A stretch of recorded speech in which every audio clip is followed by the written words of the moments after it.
Halo guys, selamat datang lagi di channel gue.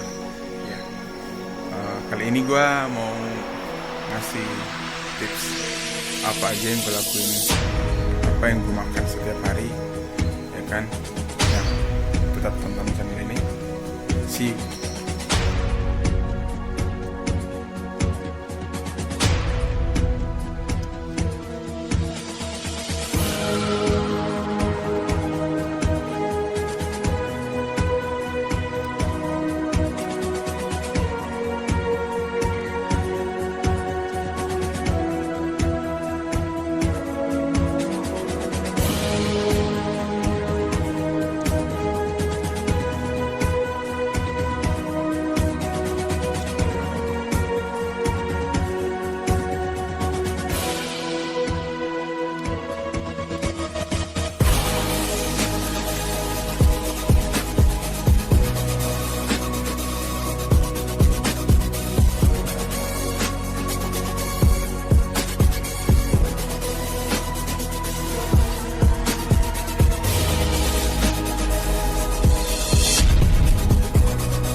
Oke, kita udah selesai makan.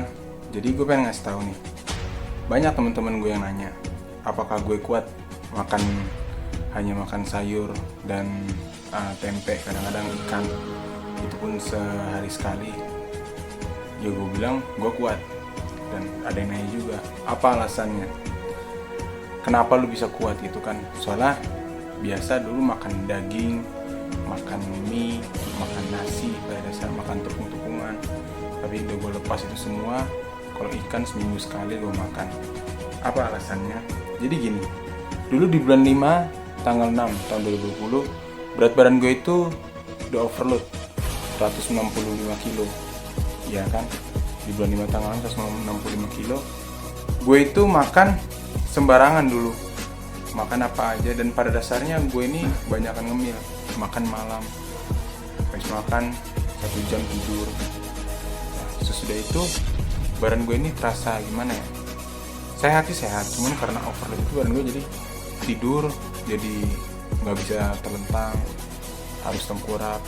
Jalan paling jauh itu 100 meter udah kayak olahraga berat, di dada tuh udah berdegup kencang gitu kan. Jadi gue berpikiran begini, sampai kapan gue begini terus, sampai kapan gue gendut terus. Gue berpikir gue udah capek gendut, gue udah apa sih namanya, udah bosan lah, udah puas gue makan makanan enak.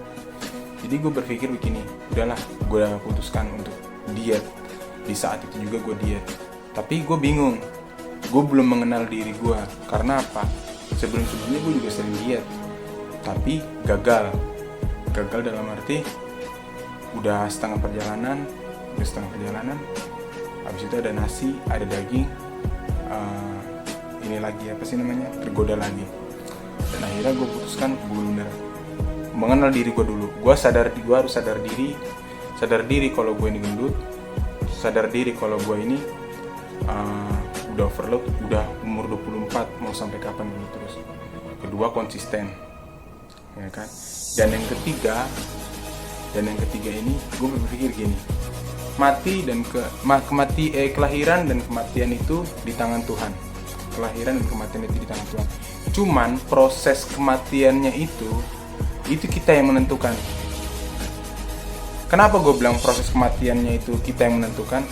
Kalau misalnya nih gue gendut, Tuhan menentukan gue di usia 35, walaupun gue nggak tahu kapan gue mati, ya kan? Tapi kita bilang di proses kematian gue itu di umur 35 tahun, ya kan? Kalau orang gemuk, udah hampir mayoritas yang nggak gemuk aja kena diabetes, bisa kena diabetes, apalagi yang gemuk. Makanya gue bilang proses kematian itu kita menentukan. Gue gemuk, takutnya nanti sebelum kematian gue penyakit diabetes. Dan diabetes itu penyakit menahun, bukan setahun, bukan 1 hari 2 hari, bahkan setahun, bukan. Ada yang 3 tahun, ada yang 5 tahun. Apa kerugiannya? Kita di usia segitu harusnya produktif, jadi nggak produktif lagi. Kita harusnya bisa kerja maksimal, jadi tidak bisa kerja maksimal lagi. Gampang lelah. Di umur 35 tahun, anak kita mungkin masih kecil, ya kan? kan, sudah ditinggal oleh bapaknya, ya kan, sudah ditinggal oleh orang yang dikasihinya, disayangin. Istri kita juga begitu, jadi merasa sedih. Nah, gue berpikir begitu. Gue pengen, misalnya di umur gue 35 tahun, gue pengen yang mati instan. Ini pemikiran gue yang sebagai orang bodoh. Tapi pemikiran bodoh itulah yang justru memacu semangat gue, memacu semangat untuk lebih bagus lagi. Nah, di situ gue berpikir, oh iya, gue udah bisa lah diet. Mau sampai kapan begitu? Mau tahu nggak? Di 165 kilo itu berat banget. Gue cari referensi apa diet yang bagus. Gue nonton Aderai, Deddy Corbuzier, ya kan. Kalau Deddy Corbuzier bagus, ya kan. Cuman menurut gue itu kurang maksimal kalau menurut gue. Dan Aderai sebenarnya itu yang paling komplit. Itu menurut gue ya. Itu terserah orang-orang dietnya apa. Yang penting cocok sama diri kalian deh. Gua nggak maksa harus diet ini. Cuman gua nggak maksa. Gua nonton Deddy Corbuzier, Aderai.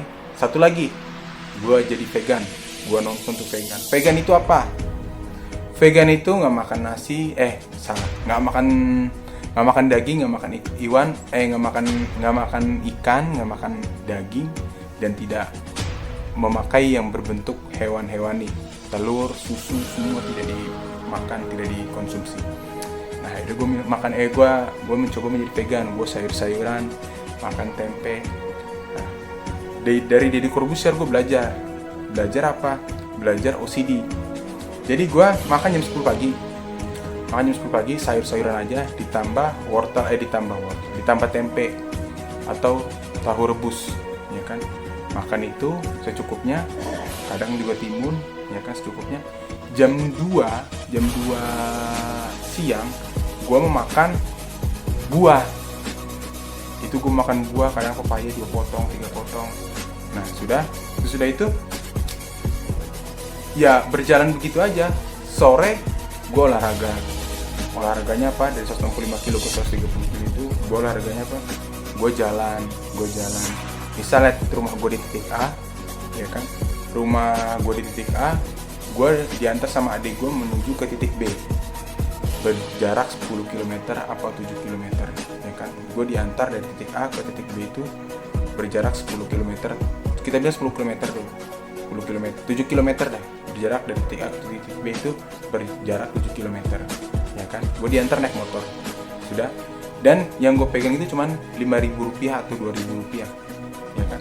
Dari titik B menuju ke rumah gue, ya kan, itu kan harus sampai rumah, ya kan. Sedangkan gue udah ditinggal adik gue tuh,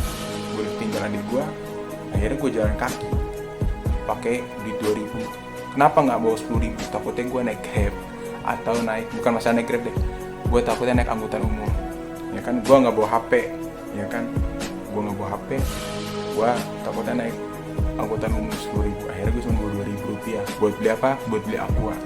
Itu aja modal gue. Tiap hari.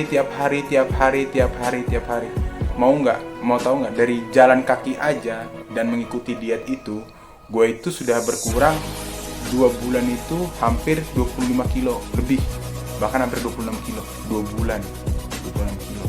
Ya, dari 165 itu sudah turun 137 di bulan kedua, bulan 7 tanggal 6.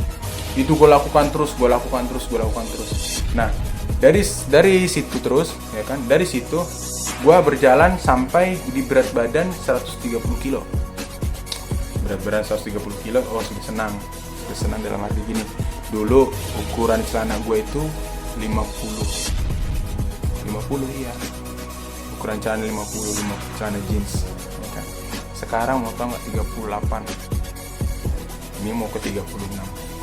Nah, kembali lagi ke cerita awal. Dari 130 ke 120 kilo, gue tetap konsisten mengikuti kata hati gue tetap konsisten untuk diet, olahraga.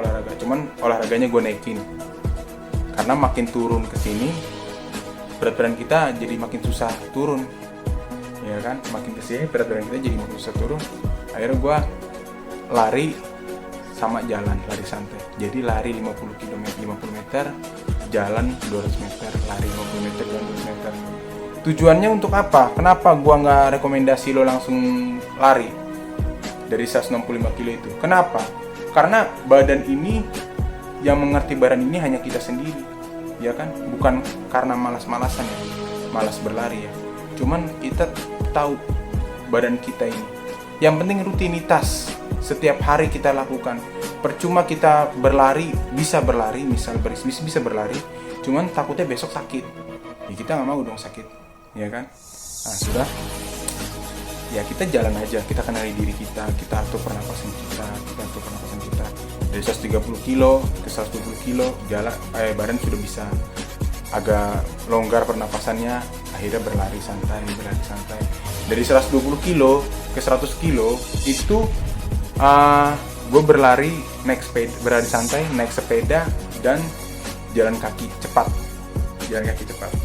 Gue lakukan itu setiap hari dari jam 3 sampai jam 4, kadang sampai jam 5, atau habis pulang kerja. Di masa-masa pandemi begini kan banyak hari libur ya. Ya, gue lakukan itu dengan hal positif. Yang penting rutinitas teratur. Kalau nggak rutin sama aja percuma.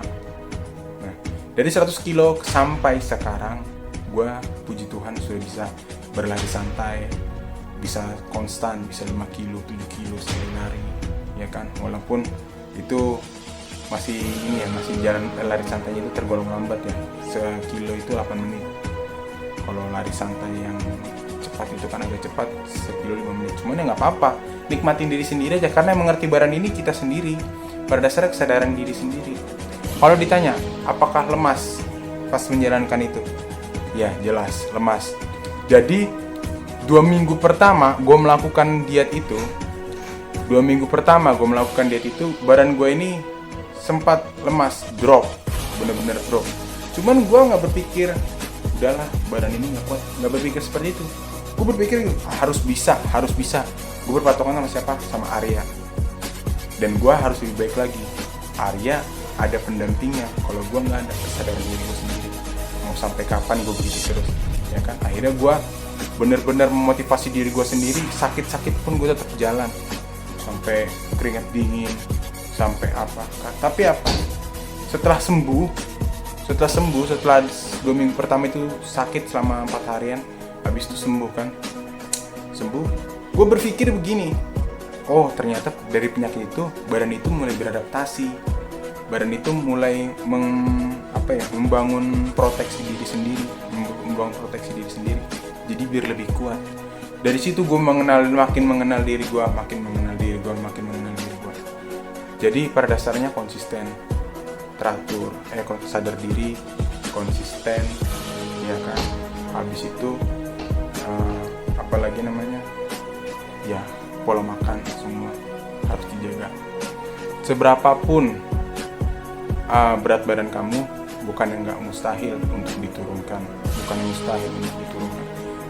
Yang jelas kesadaran diri kamu. Mau sampai kapan kamu begitu terus? Mau sampai kapan kamu bangga dengan kekurangan diri kamu? Bangga dengan berat badan kamu? Kalau misalnya ada yang bilang kamu gendut, kamu apa, kamu jangan marah. Kamu tuh harus bersyukur ada yang menegur kamu, karena itulah sebenarnya kepedulian mereka terhadap kamu. Memang benar badan kamu, cuman sampai kapan badan itu terus, lemak yang membandel terus menggerogoti badan kita, mau sampai nanti jadi berbuat penyakit, ya kan?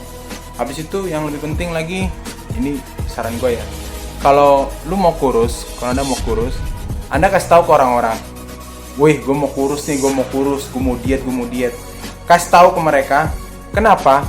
Kalau misalnya kita dietnya diem-diem, itu kita nggak ada beban di pundak kita. Cuman kalau misalnya kita kasih tahu ke orang-orang yang kita kenal, ya kan? Nah, nanti misalnya kalau kita mau menyerah, nanti mereka bilang, katanya mau kurus, gitu kan? Ya akhirnya kita semangat lagi. Misalnya kalau mau menyerah lagi, katanya mau kurus, akhirnya semangat lagi. Bikinlah tagihan mereka itu, bikinlah bikinlah omongan mereka itu berubah menjadi tepuk tangan.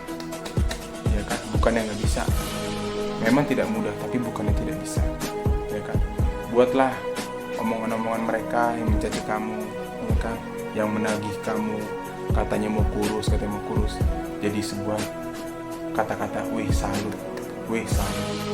Karena pada dasarnya kita ini, yang pada dasarnya sebelum orang mencintai diri kita harus mencintai diri kita sendiri dulu. Mencintai bukan memanja ya. Mencintai itu dalam berbagai banyak hal. Mendidik juga mencintai. Kita jangan mendidik orang lain sebelum kita mendidik diri kita sendiri. Mendidik diri kita sendiri dalam arti apa? Jauhi hal-hal yang keduniawian, makan kotor, ya kan, hidup tidak teratur. Karena hanya kita yang mengatur diri kita. Oke, itu aja penjelasan dari gua. Semoga udah bermanfaat untuk semua, info ini bermanfaat untuk semua. Dan jangan putus asa, tetap semangat, pantang menyerah. Semua yang tidak mungkin akan menjadi mungkin bila kita melakukannya. Semangat!